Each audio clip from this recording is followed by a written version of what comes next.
Germans tried to kill him, the post office tried to kill him. Sometimes I want to kill him, but now he's all yours. Great! Earlier it was said, in a preamble to a poem, that one has to come to terms with the age in which one lives. Well, I'm the sort of person who, regardless of what age I'm living in, I'll never fucking come to terms with it. I'm the modernist poet. I take a dazzling supernova and wrap it in a mud pack of irony. I'm the modernist poet. I subscribe to the asymmetric principle. The sound or sight of regular metre and rhyme is enough to curdle my face. The beauty and truth business gives me severe constipation. I'm the poet who abhors the poetic. I'm the poet who epitomises the self-lacerating paradox of being an anti-poetic poet. I'm the poet who is a grim mix of agony and belligerence, my beer gut magnificently mocking my so-called artistic calling. I conceal my introspective nature by spouting intellectual gunk in sprung rhythm and ferocious jump cuts. I'll read out this one. I never read that before. The beautiful miracle of childbirth. My real name is Mervyn Derryberry Grubcock. My father was a part-time navvy and a full-time anarchist. My mother was a full-time domestic slave and a double-time Catholic saint. I was born 1923, Bristol Central Slums. He'd always lived in very primitive accommodation, right? I was born in St Thomas Street, in more or less the centre of Bristol, right by Bristol Bridge, right? A stone's throw almost from where Chatterton, the poet Chatterton, was born. It was a marvelous place for a kid to grow up in. With these gas lights and back alleys. I don't give a fuck what my father thinks, whether he's up there or down there. On the other hand, I love the guy, right? He was a communist. He devoted most of his adult life in the 30s to serving the Communist Party and the unemployed movement, and he served 6 months in prison as a result of his activities, right? So I joined the Communist Party too, in the family tradition. But we found out what a load of crap it all was, right?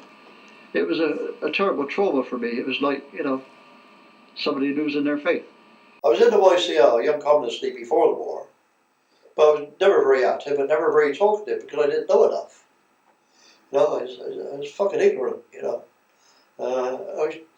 left school at 14. This is my childhood.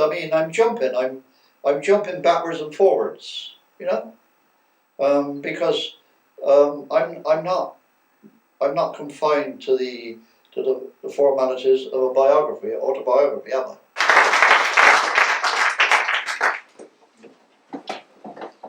This poem is called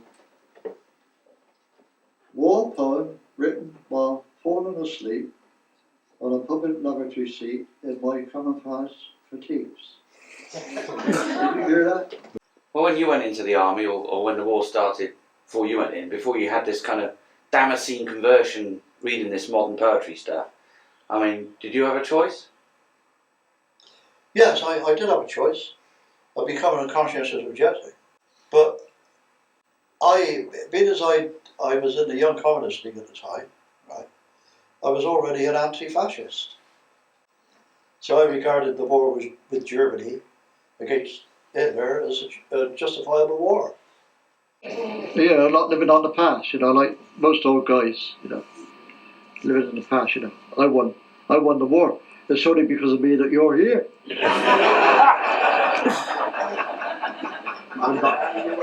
I don't go along with that shit. Well, about 1946, after the war ended, and I still had another year to serve out in Italy. And I had lots of time on my hands. The women's voluntary organisations and people like that, they had They had little London libraries in Milan, places like Rome and Milan. And if you went there looking for poetry, they very often had some modern poetry there. And I also had some stuff sent from home. I never heard of T.S. Eliot, and I found T.S. Eliot the hardest. Once I realised what he was doing, of course I was hooked for life. It alienated me from everything I previously read. Shelley, Keats, Wordsworth, Dryden, Milton. T.S. Eliot broke the ice, broke the mold, as you might say, right? He was the first real modernist of this century. Autumn in July. I told her she would have to choose between me and the cosmos. She threw herself into a spectacular identity crisis. Rancorous avant-garde music was smashing up the radio, a time long gone and still going forward. When you get my age, romanticism goes out the window. You cease to be romantic yourself. No, I've always had a streak of romanticism. You're always getting women throwing themselves at you down the pub, even now, Ray. Well, in a city of canals, breweries and a cigarette factory, I met a girl who excited me so much I became a stranger to my friends. In any case, it would be totally against Sartre's, how can I put it, castigation of the spirit of seriousness to say that I'm a poet. I'm not a poet. So what are you? I'm just a person who writes occasional verse, who likes writing verse, likes playing around with words. Right. Word games, likes playing word games in the form of poems. But a lot of people do that. But I'm not a poet. What sets you aside from a lot of other people who do that? Something or nothing? They take themselves too seriously. I mean, one thing that used to get up my nose when I was working as a postman was that most of the guys working there, they believed they were postmen. I first met Ray here in this very building, which is why it's very appropriate we're filming this reading here tonight. Here in 1975, when I was 17 years old, and I had lots of really crappy poems, and I came along to this poetry reading, and there was this old guy. I thought he was old then. He's even older now, of course. And I thought, God, this guy's stuff is fantastic. And afterwards he came to me and said, your stuff's crap, kid. But it's got something in it. If you want to get together, I'll show you what you should be doing. Once upon a time I used to enjoy being the centre of attraction down the art centre, you know. Ripping everybody apart, you know. But now I actually I'd rather be in the background nowadays. Well, there's nothing here over 45 pence. I think that was this, 45 pence. Baked beans and sausages. It's like living in the country, like there's a bloody, one of the worst cups in the States in Bristol, just over the other side. The building. Well, yeah, there's almost every week there's a car burnt out down in the car park where we just come from. There was one yesterday down there, one last week before that. You trying to be funny, son? Languid, sonorous adagios, I said. Sudden strident crescendos. Beethoven boiling over. That's the first time for a fortnight that they use their stereo. Behave yourself, she said, or I'll give you the cane. Just what I need, I said, as I worked on a fat roll-up of dangerous substances, otherwise known as good shit.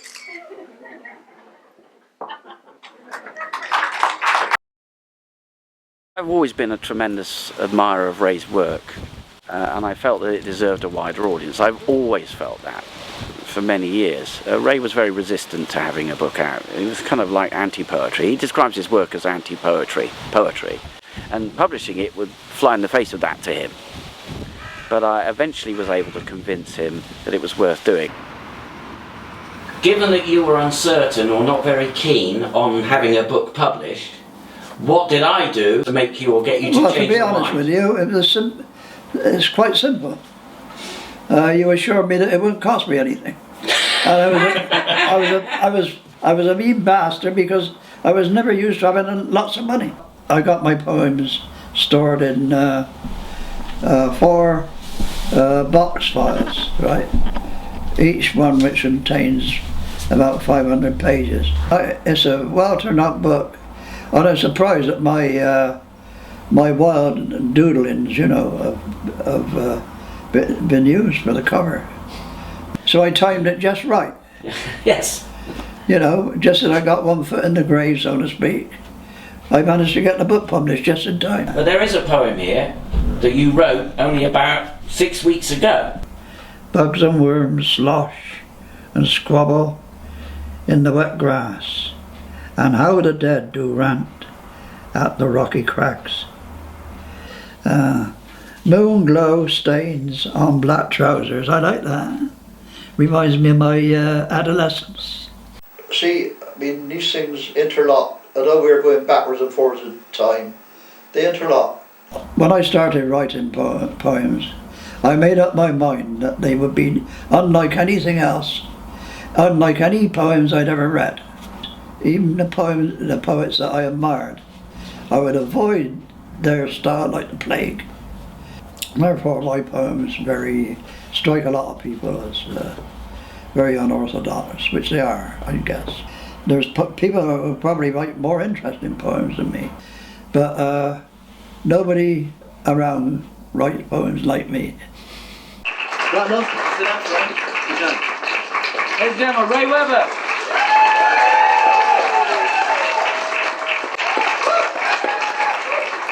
Bloody liar. All film directors are liars. Poetry is the art of lying. Summed it all up.